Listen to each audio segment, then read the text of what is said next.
এই ৫টি ব্যাংকের শাখা রয়েছে ৭৬০টি, আরও ৫৫০ উপশাখা রয়েছে, এটিএম বুথ রয়েছে প্রায় ১,০০০-এর কাছাকাছি।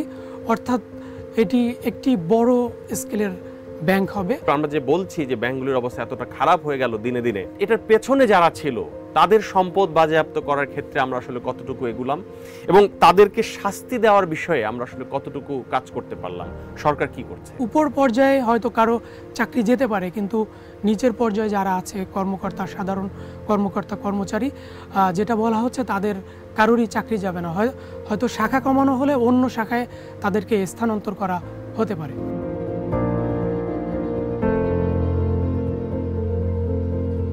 আওয়ামী লীগ সরকারের সময়ে যে ব্যাংকগুলোতে বড় রকমের জালিয়াতি হয়েছে, সে ব্যাংকগুলোর অনেকেই এখন পর্যন্ত আমানতকারীদের টাকা ফেরত দিতে পারছে না। ফলে বাংলাদেশ ব্যাংক এরকম 5টি ব্যাংককে নিয়ে মার্জার করছে। এরই মধ্যেই মার্জার প্রক্রিয়া শুরু হয়েছে, ব্যাংকগুলোতে নিয়োগ দেওয়া হয়েছে প্রশাসক। এই নতুন ব্যাংকটির পরিশোধিত মূলধন হবে ৩৫,০০০ কোটি টাকা। প্রশ্ন হলো, রাষ্ট্রায়ত্ত খাতের এই ব্যাংকটি আসলে কি ঘুরে দাঁড়াতে পারবে? এবং এই ব্যাংকের বাইরে আরও বেশ কিছু ব্যাংক রয়েছে যেগুলো এখন পর্যন্ত দুর্বল অবস্থা রয়েছে। সেই ব্যাংকগুলো নিয়ে বাংলাদেশ ব্যাংক কি পরিকল্পনা করছে?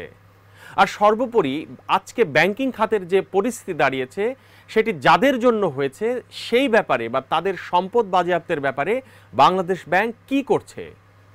Welcome to star views room. আপনাদের সঙ্গে আছি আমি আহসান হাবিব। ব্যাংকিং সেক্টরের সার্বিক দিক নিয়ে কথা বলতে আজকে আমাদের সঙ্গে রয়েছেন ডেইলি স্টারের সিনিয়র রিপোর্টার মেহেদী হাসান।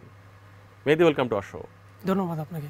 এই যে আমরা দেখলাম যে একটা মার্জার প্রক্রিয়া শুরু হয়েছে 5টি ব্যাংকের, আসলে আমরা কি ঠিক পথে এগুচ্ছি বা আমরা কি শেষ পর্যন্ত দেখব যে ব্যাংকটি ঘুরে দাঁড়াচ্ছে? কারণ রাষ্ট্রায়ত্ত খাতে যেহেতু মালিকানা থাকবে, সুতরাং ব্যাংকটি কি আসলেই ঘুরে দাঁড়াতে পারবে? আপনার কাছে কি মনে হয়? আপনি যেমনটা বলছিলেন, আপনার শেষের প্রশ্নের উত্তরটা আগে দেই। সেটা হচ্ছে এই মার্জার প্রক্রিয়া এখন কোন পর্যায়ে আছে বা কিভাবে এগোচ্ছে। আমরা জানি গতকালকে বাংলাদেশ ব্যাংক আনুষ্ঠানিক মার্জার প্রক্রিয়া শুরু করেছে, অর্থাৎ এই 5টি ব্যাংকে টেক ওভার করেছে। বাংলাদেশ ব্যাংক তাদের কর্মকর্তাদের অ্যাডমিনিস্ট্রেটর অর্থাৎ প্রশাসক হিসাবে এই ব্যাংকগুলোতে পাঠিয়েছে এবং এরই মধ্য দিয়ে এর কার্যক্রম শুরু হলো।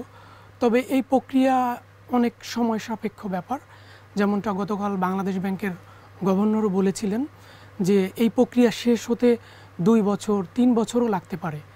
কেননা বাংলাদেশে এই ধরনের মার্জার ইতিহাসে এর আগে কখনো ঘটেনি বা হয়নি। এবারই প্রথম এত বড় মার্জার, অর্থাৎ 5টি ব্যাংক মার্জ করে একটি ব্যাংক করা হবে এবং এই ব্যাংকটি প্রথমে সরকারি মালিকানায় যাবে এবং সরকার পরবর্তীতে এটিকে বেসরকারি মালিকানায় বিক্রি করবে বা ছেড়ে দিবে। তো আপনি এর আগে যে প্রশ্নটি করেছিলেন যে আপনার প্রশ্নটি ঘুরে দাঁড়াতে পারবে কিনা ব্যাংকটি, রাইট, ব্যাংকটি ঘুরে দাঁড়াতে পারবে কিনা, তবে সেটা এখনই বলা যাচ্ছে না, কিন্তু অনেক চ্যালেঞ্জ রয়েছে। বাংলাদেশ ব্যাংকের গভর্নরও বলেছিলেন যে এই ব্যাংকটি চালু হওয়ার পরেও অনেক ধরনের চ্যালেঞ্জ থাকবে বা রয়েছে। আমরা যেটা দেখছি, এই ব্যাংকটি চালু হওয়ার পরে এই 5টি ব্যাংকে মোট যে আমানত 1,58,000 কোটি টাকা এবং যেটা ঋণ বা বিনিয়োগ যদি বলি 1,92,000 কোটি টাকা। এর মানে হচ্ছে এর এক্সপোজার অনেক বড় এবং এই ব্যাংকটির এই 5টি ব্যাংকের শাখা রয়েছে 760টি শাখা রয়েছে, আরও 550 উপশাখা রয়েছে, এটিএম বুথ রয়েছে প্রায় 1,000-এর কাছাকাছি। অর্থাৎ এটি একটি বড় স্কেলের ব্যাংক হবে, যার নাম হবে সম্মিলিত ইসলামী ব্যাংক। এবং আপনি জানেন যে পেইড আপ ক্যাপিটাল হবে 35,000 কোটি টাকা, যেটা এখন সর্বোচ্চ পেইড আপ ক্যাপিটাল হয়তো 1,500 কোটি টাকা আছে কোনো ব্যাংকের। কিন্তু সাধারণত আমরা যেটা দেখি, রাষ্ট্রায়ত্ত খাতে যখন কোনো একটা কোম্পানি যায়, আমরা দেখি যে সেখানে অদক্ষতা ভর করে, সেটি ভালোভাবে কাজটা হয় না। সো এই ভয়টা থাকছে কিনা? না, এটি গভর্নর বা সেন্ট্রাল ব্যাংকের কর্মকর্তারা যেটি বলছিলেন, এটি রাষ্ট্রায়ত্ত ব্যাংক বলা হলেও এটি চলবে কিন্তু বেসরকারিভাবে, বেসরকারি প্রক্রিয়ায়। অর্থাৎ এখানকার যারা কর্মকর্তা কর্মচারী তারাও কিন্তু সরকারি স্কেলে কেউ বেতন পাবে না, বেসরকারি স্কেলে বেতন পাবে এবং এটি সম্পূর্ণভাবে একটি বেসরকারি কমার্শিয়াল ব্যাংকের মতোই হবে। কেননা এটি অন্যান্য সরকারি ব্যাংকের মতো সরকারি ব্যাংক হবে না। তো যে চ্যালেঞ্জগুলো রয়েছে, যেটা আমি বলছিলাম, তার মধ্যে রয়েছে যে সমস্ত জায়গায় 5টি ব্যাংকেরই শাখা রয়েছে, সেই 5টি ব্যাংকের শাখা তো থাকবে না একটি ব্যাংক হলে। তো সেই শাখাগুলো যে স্থানে, একই স্থানে 5টি ব্যাংকের শাখা রয়েছে, সেই শাখাগুলো কমানো হবে। তারপরে যদিও বলা হচ্ছে এটি পরবর্তীতে বেসরকারি মালিকানায় ছাড়া হবে, কিন্তু কবে নাগাদ ছাড়া হবে? কিন্তু এইখানে একটি প্রশ্ন থাকে, যখন 5টি শাখা থেকে একটি শাখা ধরেন করা হলো, সেইখানে আমার যে কর্মকর্তা থাকবে, আমরা প্রথমে জানলাম যে কর্মকর্তাদেরকে ছাঁটাই করা হবে না, কিন্তু যখন শাখা কমে যাবে তখন কর্মকর্তাদেরকে ছাঁটাই করতে হবে কিনা? না, এটা গভর্নর যেটা বলছেন বা বাংলাদেশ ব্যাংকের এই কর্মকাণ্ডের সঙ্গে যারা সংশ্লিষ্ট, এখনই কাউকে ছাঁটাই করা হবে না। অর্থাৎ সরকারের অধীনে যতক্ষণ ব্যাংকটা থাকবে ততক্ষণ নিম্ন পর্যায়ের কাউকেই ছাঁটাই করা হবে না। হয়তো ডিএমডি এখন এই 5টি ব্যাংকে অনেক ডিএমডি আছে, সেটা কমানো হতে পারে। যদিও ইতিমধ্যে যারা এমডি ছিল, অর্থাৎ ব্যবস্থাপনা পরিচালক, তাদেরকে কিন্তু সরিয়ে দেওয়া হয়েছে। তো উপর পর্যায়ে হয়তো কারো চাকরি যেতে পারে, কিন্তু নিচের পর্যায়ে যারা আছে কর্মকর্তা, সাধারণ কর্মকর্তা কর্মচারী, যেটা বলা হচ্ছে তাদের কারোরই চাকরি যাবে না। হয়তো শাখা কমানো হলে অন্য শাখায় তাদেরকে স্থানান্তর করা হতে পারে। সবচেয়ে বেশি যেই মানুষরা যেটি জানতে চায় এখন, যে আমানতকারীরা আসলে কবে টাকা ফেরত পাবে। বাংলাদেশ ব্যাংকের গভর্নর বলেছেন যে যখন মার্জার হয়ে যাবে তখন, কিন্তু আপনি বলছেন যে সেটা 2 বছর লাগতে পারে মার্জার প্রক্রিয়া শেষ হতে। তাহলে আসলে বিনিয়োগকারীরা কবে থেকে টাকা পাওয়া শুরু করবে? আচ্ছা, ধন্যবাদ। যদিও মার্জার প্রক্রিয়া সম্পন্ন হতে 2 বছর বা 3 বছর সময় লাগতে পারে, কিন্তু আমানতকারীরা, অর্থাৎ যারা ক্ষুদ্র আমানতকারী, যাদের সর্বোচ্চ 2 লাখ টাকা পর্যন্ত আমানত রয়েছে এবং তার নিচে, তারা কিন্তু এ মাসেই তাদের আমানতের টাকা ফেরত পেতে পারেন বলেই আশ্বাস দিয়েছেন। তারা পুরোটাই পাবেন যাদের 2 লাখ টাকার কম আছে। 2 লাখ টাকার কম এবং 2 লাখ টাকা, তারা পুরো টাকাই এই মাসের মধ্যেই, অর্থাৎ যেটা বলা হচ্ছে যে এই নতুন যে সম্মিলিত ব্যাংক, সেটির লাইসেন্স প্রক্রিয়া এ মাসের মধ্যেই শেষ হবে, অর্থাৎ সেটি এ মাসেই চালু হবে। যদিও এর পরবর্তী কার্যক্রম চালু হতে বা শেষ হতে আরও অনেক সময় লাগবে, কিন্তু চালু হবে এ মাসেই, এবং এ মাসেই সেই যারা ক্ষুদ্র বিনিয়োগকারী বা ক্ষুদ্র আমানতকারী, তাদের টাকা কিন্তু দেওয়া শুরু হবে, এমনটাই বলছেন বাংলাদেশ ব্যাংকের কর্মকর্তারা। আচ্ছা, আমাদের আজকে দেখলাম যে আসলে শেয়ার হোল্ডাররা কিন্তু, যারা এই ব্যাংকগুলো শেয়ার হোল্ডার রয়েছেন, তারা কিন্তু নানানভাবে আন্দোলন করছেন, কথা বলছেন যে তারা কিছুই পাবেন না। সেটি নিয়ে বাংলাদেশ ব্যাংক কি ভাবছে? খুবই ভালো প্রশ্ন করেছেন যে বাংলাদেশ ব্যাংক কি ভাবছে। আমানতকারীদের টাকা তো দেওয়া হবে, এবং বাংলাদেশ ব্যাংক যে আইনের বা অধ্যাদেশের অধীনে এই ব্যাংকগুলো মার্জার করছে, সেটা হচ্ছে ব্যাংক রেজুলেশন অধ্যাদেশ 2025, যেটা এই অন্তর্বর্তীকালীন সরকারই এটা করেছে। তো এই আইনে যেসব, এই আইনটি বা এই অধ্যাদেশটি করা হয়েছে ইন্টারন্যাশনাল বেস্ট প্র্যাকটিস যেটা মানা হয়, সেই অনুযায়ী এটা করা হয়েছে। আমরাও সেটি দেখেছি, বা সেখানে যেটা রয়েছে, সবার প্রথমে আমানতকারীদের টাকা, তারপরে অন্যান্য কর্মচারীদের বেতন ভাতা, এবং সবশেষে যদি কিছু থাকে সেটা শেয়ার হোল্ডাররা পেতে পারেন। যেহেতু এই 5টি ব্যাংকের মূলধন এখন ঋণাত্মক, এবং ঋণাত্মক সেটা অনেক ঋণাত্মক, বেশি ঋণাত্মক। যদি কোনো শেয়ারের দাম 10 টাকা থেকে থাকে, সেটা এখন 350 টাকা ঋণাত্মক, এই পর্যায়ে চলে গেছে। Net asset value, right, net asset value. তো সেক্ষেত্রে এই আইন অনুযায়ী বা অধ্যাদেশ অনুযায়ী বিনিয়োগকারীদের পাওয়ার কিছু থাকে না। তারপরও কিছুক্ষণ আগে আমরা দেখলাম বাংলাদেশ ব্যাংক একটা স্টেটমেন্ট দিয়েছে যে এই অধ্যাদেশ অনুযায়ী যেহেতু বিনিয়োগকারীদের কোনো কিছু পাওয়ার নেই, তবে সরকার যদি চায়, বিনিয়োগকারীদের দাবি অনুযায়ী সরকার চাইলে তাদেরকে ক্ষতিপূরণ কিছু দিতে পারে যদি সরকার চায়।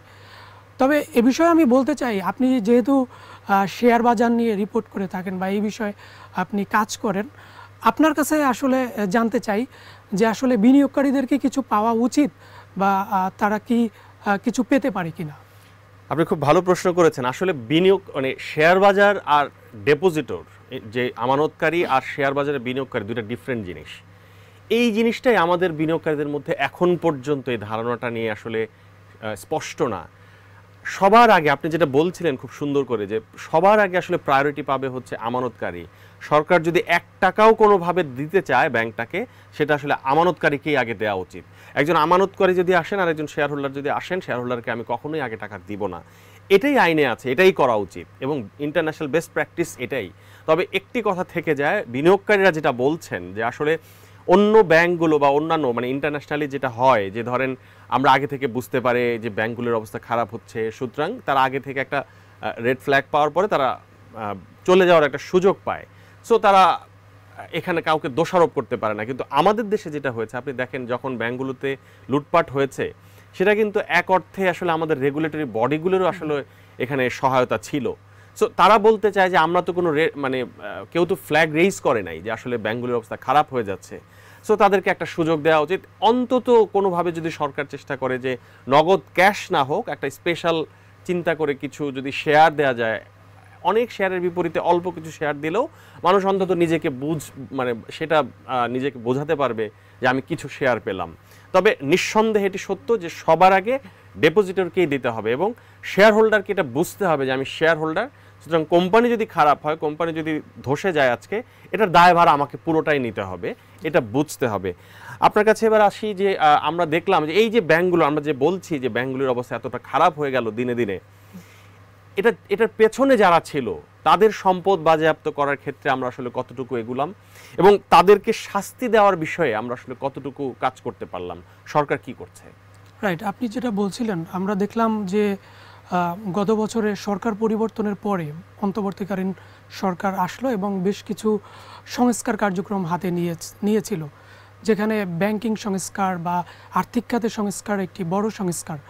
সেখানে আমরা দেখেছি এই ব্যাংকগুলোর, যে ব্যাংকগুলো বিশেষ করে এস আলম গ্রুপের মালিকানাধীন ছিল, সেই ব্যাংকগুলোকে এবং এর বাহিরেও আরও বেশ কয়েকটি ব্যাংকের বোর্ড পুনর্গঠন করা হয়েছিল এবং সেখানে যে আগে যে বোর্ড ডিরেক্টররা বা এস আলম গ্রুপের অধীনে যে ব্যাংকগুলো ছিল তাদের শেয়ার বাজেয়াপ্ত করা হয়েছিল।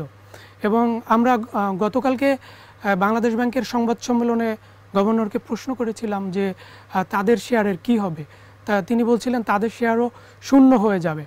আরেকটা বিষয় আপনি যেটা বলছেন যে তাদেরকে শাস্তির আওতায় আনা হচ্ছে, এখানে তাদের সম্পদের বিষয়টা কি হবে? ধরেন তাদের শেয়ার শূন্য হয়ে যাচ্ছে, কিন্তু তাদের তো অন্য সম্পদ আছে, সেইগুলিকে কোনোভাবে এখানে অ্যাকোমোডেট করে আসলে ব্যাংকগুলোকে কোনোভাবে সার্ভাইভ করানো যায় কিনা, সেটাও তো ব্যাংকগুলোর জন্য সহায়ক হয়। রাইট, আমরা দেখেছি যে দেশে এবং বিদেশে যে কোম্পানিগুলোর 11টা শেখ হাসিনা পরিবার এবং আরও 10টা শিল্প গ্রুপ, তাদের দেশে এবং বিদেশে বেশ কিছু সম্পদ জব্দ করা হয়েছে, অ্যাকাউন্ট ফ্রিজ করা হয়েছে।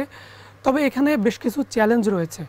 আমি গত মাসে চট্টগ্রামে ভিজিট করেছিলাম, সেখানে আমি অনেকের সাথে কথা বলেছি, যে সেখানে আমি এস আলমের কোম্পানিগুলো ভিজিট করেছি বা অন্যান্য ব্যবসায়ীদের সাথে কথা বলেছি। সেখানে যেটা দেখা যাচ্ছে, আদালত বা ব্যাংক যদি তাদের সম্পদ নিলামে তুলতে যাচ্ছে বা নিলামে তুলছে, কিন্তু সেই সম্পদ কেউ কিনছে না বা কিনতে আগ্রহ প্রকাশ করছে না। কারণ আমরা যখন তাদের সাথে কথা বলেছি, তারা বলছে তারা কোনো নিশ্চয়তা পাচ্ছে না যে এস আলম সম্পদটা কেনার পরে শেষ পর্যন্ত রাখতে পারবে কিনা বা ভোগ দখল করতে পারবে কিনা, সেই অনিশ্চয়তা থেকেও তারা আসলে কেউ এখানে আগ্রহ প্রকাশ করছে না। এসব বিভিন্ন চ্যালেঞ্জ রয়েছে। তারপরেও দেখা যাচ্ছে অন্তর্বর্তীকালীন সরকার চেষ্টা করছে। আচ্ছা, মার্জারের বাইরেও তো আমরা দেখেছি যে আরো বেশ কিছু ব্যাংক রয়েছে, যেই ব্যাংকগুলো কিন্তু এখন পর্যন্ত মানুষের টাকা ফেরত দিতে পারছে না। এই ব্যাংকগুলো নিয়ে আপনি জানেন, এরকম দুই একটা ব্যাংকের কথা আমি বলতেই পারি, ন্যাশনাল ব্যাংক, আইসিবি ইসলামী ব্যাংক, আরো বেশ কয়েকটি ব্যাংক রয়েছে। এই ব্যাংকগুলো নিয়ে আসলে বাংলাদেশ ব্যাংকের পরিকল্পনা এখন পর্যন্ত কি? যে আপনি যেটা বলছিলেন, সেখানে পদ্মা ব্যাংকও আছে। আমরা গত সরকারের সময় দেখেছিলাম পদ্মা ব্যাংকে মার্জারের উদ্যোগ নেওয়া হয়েছিল এক্সিমের সাথে, কিন্তু সেটার পরবর্তীতে বাস্তবায়ন হয় নাই। তবে এক্ষেত্রে যেটা করা হচ্ছে, ব্যাংকিং সংস্কার বা আর্থিক খাত সংস্কারের জন্য যে টাস্কফোর্স করা হয়েছে, সেই টাস্কফোর্সের সুপারিশে একটি নতুন বিভাগ করা হয়েছে বাংলাদেশ ব্যাংক, যেটাকে বলে ব্যাংক রেজুলেশন বিভাগ বা রেজুলেশন ডিপার্টমেন্ট। তো এই বিভাগের কাজ হচ্ছে প্রতিনিয়ত দুর্বল ব্যাংক বা ভালো ব্যাংকও অবজার্ভ করা এবং হচ্ছে পরিদর্শন করা। যদি দেখে কোনো ব্যাংক খুব খারাপের দিকে চলে যাচ্ছে, ওই ব্যাংকে এই বিভাগ তাদের আওতায় নিয়ে আসে। যদি তারা মনে করে, এই বিভাগ পর্যালোচনা করে, যদি মনে করে এই ব্যাংকগুলোকে মার্জ করা প্রয়োজন বা লিকুইডেশন বা হচ্ছে অবসায়ন করা প্রয়োজন, সেই সরকারকে তারা সেই সুপারিশ করে। যে অবসায়ন করা হবে এই ব্যাংক বা মার্জার করা হবে, অর্থাৎ এই ডিপার্টমেন্টটা কিন্তু শেষ হয়ে যাবে না, এই ডিপার্টমেন্টটা এখন থেকে থাকবে। অর্থাৎ ফিউচারেও যদি কোনো ব্যাংক দুর্বল হয়ে যায় বা এখন যে ব্যাংকগুলো দুর্বল আছে সেই ব্যাংকগুলো এই বিভাগ অবজার্ভ করবে এবং অবজার্ভ করে তারা এই মার্জার বা লিকুইডিটেশনের সুপারিশ করবে যদি প্রয়োজন হয়। এক্ষেত্রে বাংলাদেশ ব্যাংকের গভর্নর ইতিমধ্যেই বলেছেন যে এই 5টি ব্যাংকই না, আরও বেশ কয়েকটি ব্যাংক এই মার্জার বা লিকুইডেশনের অধীনে আসতে পারে। ইতিমধ্যেই এই বিভাগে 9টি আর্থিক প্রতিষ্ঠানকে নেওয়া হয়েছে, যেটা আমরা শুনছি যে এই ব্যাংকগুলোকে, এই আর্থিক প্রতিষ্ঠানগুলোকে অবসায়ন করা হবে। ধন্যবাদ মেহেদী আমাদেরকে সময় দেওয়ার জন্য। ধন্যবাদ আপনাকে। বাংলাদেশের মতো অর্থনীতিতে ব্যাংকিং সেক্টরের গুরুত্ব অনেক বেশি, তাই এই সেক্টরের কোনোভাবেই আস্থাহীনতা যেন তৈরি না হয় সেই ব্যাপারে সরকারকে সবসময় নজর রাখতে হবে। আমাদের সঙ্গে থাকার জন্য ধন্যবাদ।